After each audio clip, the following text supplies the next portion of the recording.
আশি ঘাটের মর্নিং আরতি আমি মিস করে ফেলেছি, কেননা আমি 1 ঘন্টা বেশি ঘুমিয়ে গেছি। তখন বাজছিল 5টা যখন আমি ঘুম থেকে উঠি, আর ঘুম থেকে উঠে আমার মনে পড়ে যে হ্যাঁ আজকে তো আমার আরতি অ্যাটেন্ড করতে যাওয়া ছিল, বাট আমি ঘুমিয়ে গেছিলাম কারণ অনেক রাত করে শুয়েছিলাম।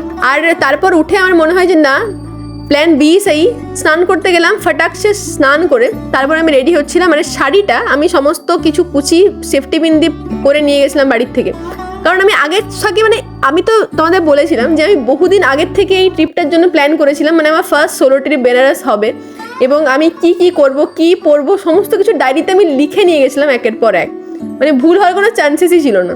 আর তারপর ওদিকে আমি ভাবছি যে হ্যাঁ এবারে বোট রাইড করতে হবে, বাকি পুরো দিন আমাকে কি কি করতে হবে সেগুলো মাথার মধ্যে তো পুরো তখন চলছে। আর তারপরে শাড়িটা পরে রেডি হচ্ছিলাম। শাড়িটা আমি বেনারস যাওয়ার জন্যই কিন্তু কিনেছিলাম। ফাইনালি আমি ওখানে পড়তে পারছি গিয়ে পর। তোমরা যারা যারা বোট রাইডের ডিটেল ভিডিও চাও, ডেফিনেটলি নেক্সট যে ব্লগটা আমার আসবে সেই ব্লগটা বোট রাইড সম্পর্কে সমস্ত যা ডিটেল থাকবে A to Z সব কিছু আমি বলে দেবো। আর যেহেতু এটা get ready with me, so এটাতে আমি বোটের ডিটেলটা দিচ্ছি না। তোমাদের ওটা দেখতেও বেশি ভালো লাগবে যে বোটের ওখানে গিয়ে সমস্ত detail each and every detail আমি সব দিয়ে দেবো তোমাদেরকে। আর তোমরা যদি ঘুরতে যারা যাবে, সোলো যাবে বা সোলো যাবে না, তাদেরকে একটা ইনফরমেশন দিয়ে রাখি যে ওখানে কিন্তু তোমরা সোলো গেলে তোমাদের যে হোটেল পেতে কিন্তু খুব প্রবলেম হবে, কারণ আমারও ওখানে হোটেল পেতে খুব প্রবলেম হয়েছিল। আমি যখন গেছিলাম আমি 3-4টে হোটেল দেখেছি, আমি সোলো একটা মেয়ে গেছিলাম বলে আমাকে কেউ হোটেল দিচ্ছিল না। তার কারণ একটাই, পরে সেটা আমি জানতে পারলাম যে কোনো একটা স্টেটের ছেলেমেয়েরা তাদের মাথার মধ্যে এরকম একটা মানে বদবুদ্ধি আইডিয়া আছে যে বেনারসে এসে সুইসাইড করলে আমি মোক্ষ লাভ করবো, এরকম একটা ব্যাপার।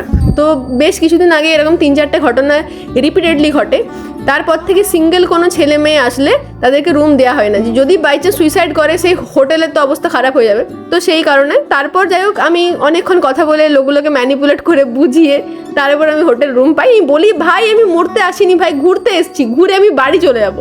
যাই হোক তারপর আমাকে হোটেল দেয় সমস্ত আইডি কার্ড সব দেখে। তো যাই হোক তারপর আমি রেডি হয়ে যাই আর সকালবেলা চলে যাই আমি মর্নিং আরতি মিস করার পর বোট রাইডের উদ্দেশ্যে। আর এই সুন্দর শাড়িটা পরেছি, তারপর আমি এত ফ্লন্ট করছিলাম, এত ভাল লাগছিল আমার যে আমি নিজেকে আমি এতবার দেখছিলাম। আর এরপর আরও ভিডিও আসছে, তোমরা দেখতে থাকো। নেক্সট বোট রাইডের সমস্ত ডিটেল ভিডিও নেক্সট ভিডিওতে ডেফিনেটলি থাকবে।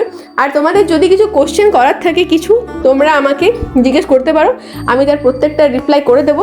আর হ্যাঁ, তোমরা একটা আইটেনারি চেয়েছো আমার কাছ থেকে, আমি সব কিছু বানিয়েও রেখেছি যে কত খরচা থেকে শুরু করে কি ডে 1 ডে 2 ডে 3 ডে 4 সমস্ত কিছু শেয়ার করবো, বাট আরও 2-3টে ভিডিওর পর।